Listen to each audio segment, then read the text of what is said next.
we will have something in the box that will have the 2021 date on there and some of the goodies that was in the original box. But the box itself will be 2021 that you receive. 2020. I'm sorry, 2022. 2020. Right, 2020 goodies in the 2021 box. Sorry, guys. So. Steve asks, has it been difficult to host and find artists to perform at the virtual Rave-a-thon? There's been so many artists excited to play, so much so that if you've seen, we produce the Rave-a-thons for all of you, but there's also been artist-focused events, and some artists have actually produced their own events and then brought them to us wanting to do partnerships with them. So they've created their own events. So it's been great. At this point, we're picking and choosing, trying to figure out where we have room for artists to play, and it's been great. There's some artists that haven't been available because, for whatever reason, definitely because of the traveling restrictions to do the Rave-a-thons in person, but we've done the virtual Zoom outs to people's homes and stuff like that. It's been great. It's been a lot of fun. Someone asked about, is there a concern about COVID what was that question? Chaotic. These are going a little fast, so I do need your help throwing them. Yes, someone asked. Are there stopped right now, but now I can't find that one that came through. Someone asked, is anyone worried COVID-19 is still an issue next year? Oh, is anyone worried that COVID will be an issue next year? Of course. Do we have confidence that things will be different than now and in a better place? I do believe that. With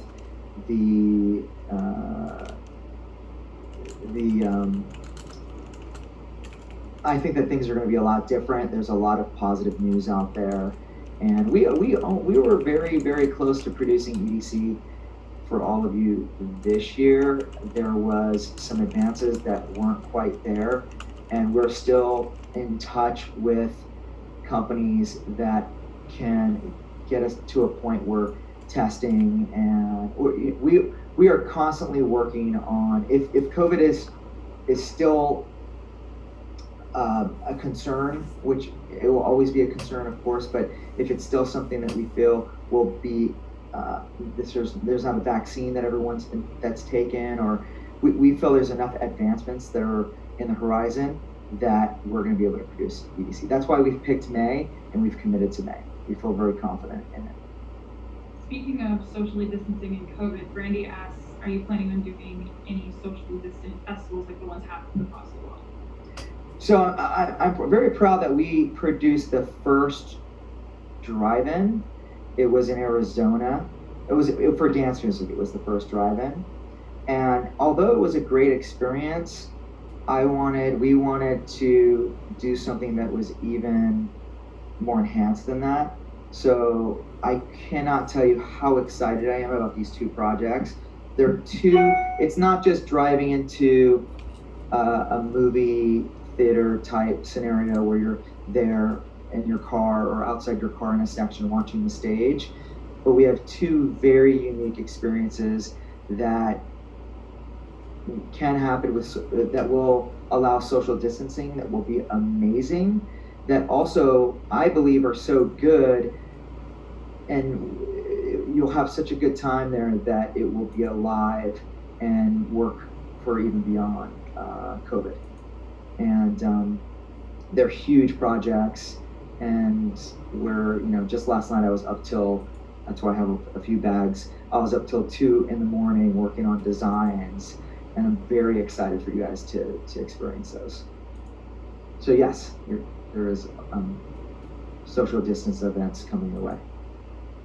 Brian asks, would you consider throwing undergrad events old school, or events where you need a special code or to meet at a certain destination to get the address?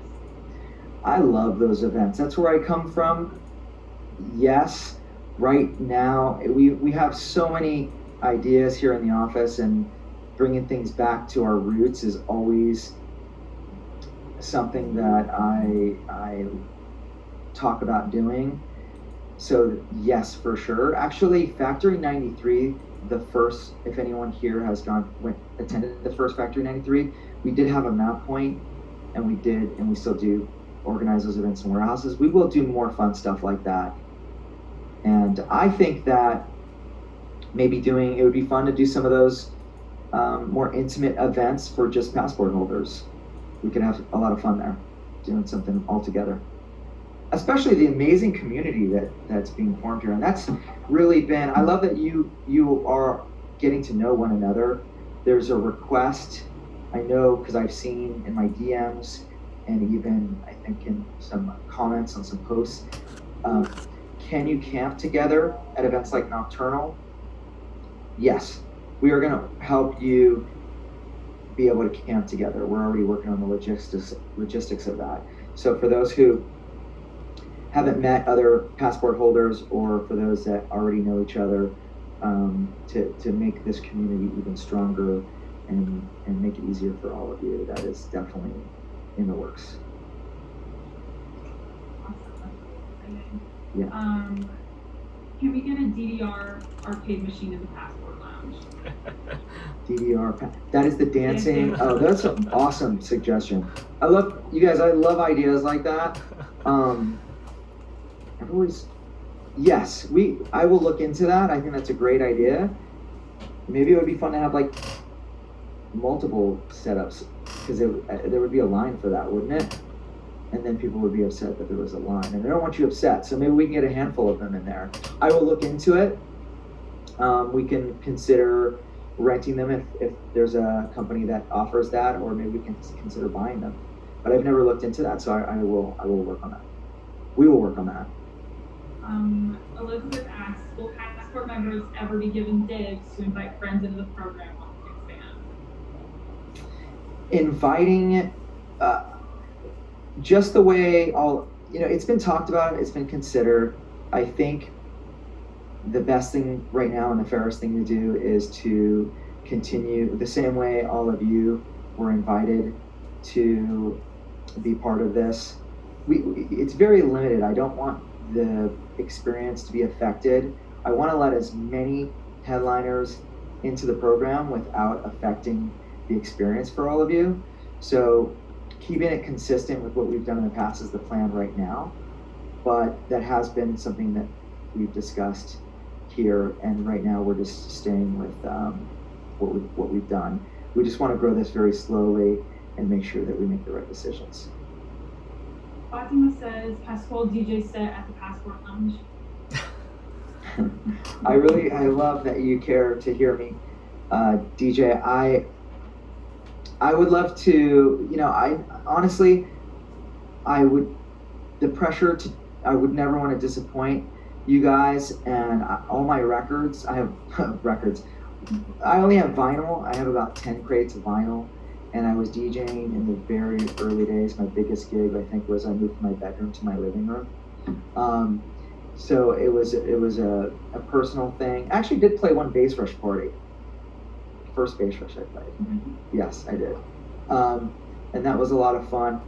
But I would want to work on that, and I'm so busy to make sure that that set can be all that it needs to be, because I would feel a little bit of pressure to come through. But I'm so busy working on Insomniac and the logistics of it all, and with the team here, that spending time on being a DJ for all of you isn't in the cards for the future. But I need to make sure that we do a lot more for you and everyone else that supports our events. I want to get everything.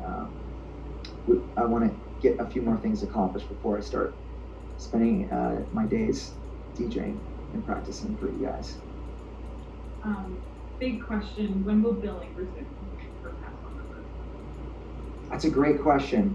When will billing resume? Billing will resume in March of next year.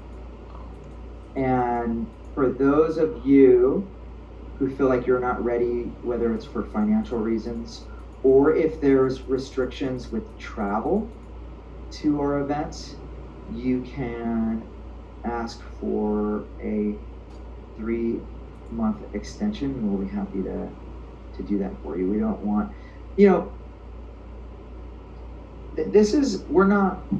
we're still, everyone behind the scenes here is still from the dance floor. So we're always going to work with you guys.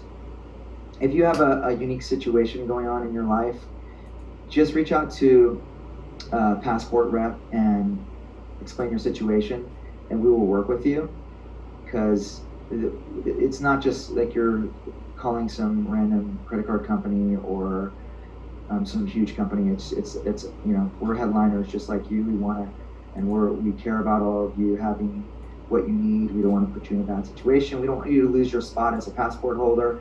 So just communicate with us, and we'll do our best to come through for you. If you're able to attend and you want to attend events like EDC next year, we will. I would again, that will start in March of next year, and that's when payments will start again.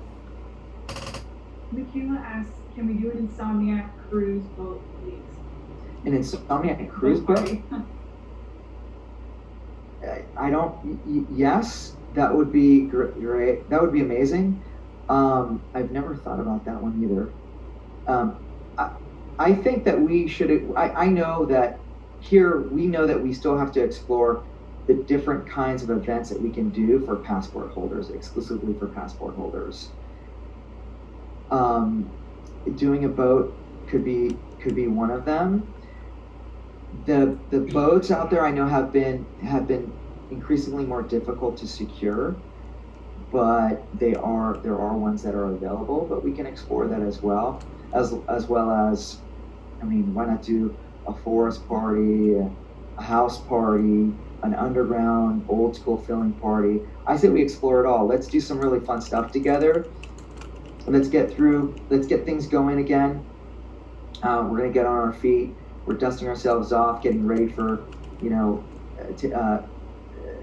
off, taking off the pause button with everything that's going on this year. But yes, we want to do a ton of stuff and love hearing your ideas. So please keep them coming. Jennifer asks, can we work to announce which events will be available for the passport prior to ticket sales pre-sale? Want to make sure we know if the concert is offered so we don't buy a tier one. So I'm sorry. So repeat the question. They want to know if we can work on announcing which events will be available to passport prior to the on sale. Oh, 100%. Yes. We will get you a list of events where passports will be valid. Passport passes are available. You'll be able to get in, and where there are lounges, where there are no lounges, where there's just tickets. We are working on that list right now for all of you. Did the Day Trip Festival draft ever get a name? We came up with a list of names and we didn't pick one, actually. We will announce that as soon as we have that. Will the program continue to expand in members as time goes on? That is the goal. I'm sorry, I'll repeat the question if you guys didn't hear that. Do we plan on expanding? Do we plan on making more passports available to people out in the world, other headliners? Absolutely. We're going to do it very slowly, so that we don't have the experience change for all of you. But yes, I think when are we thinking about doing the next? Let me see. I think I have. Yeah, we're only going to do a few hundred when we do open it up, and we're talking about February, roughly time period. I love everything you do and appreciate your existence. Can't wait for EDC. Can we see more events in Arizona with the passport? Who sent that? His name is Jesus. Jesus, thank you. I love you too, and I couldn't do this without all of you. I appreciate the kind words. I live for this, and I'm a fan just like you, so I can understand your passion for it all. And the actual question, what was it? Events in Arizona. Oh, events in Arizona. I love Arizona. When I was just a raver, I used to go there. What was that place called? I think it was called like the Ice House or some warehouse out there. I really like the vibe out there. The plan is to do more out there, and wherever we go, we want there to be a passport option eventually. So yes, on doing more in Arizona, and yes, having something for passport holders. I didn't get the name, but someone asked, can you get more BaseCon only events? Art style events. Can we produce more BaseCon events for all of you? Yes.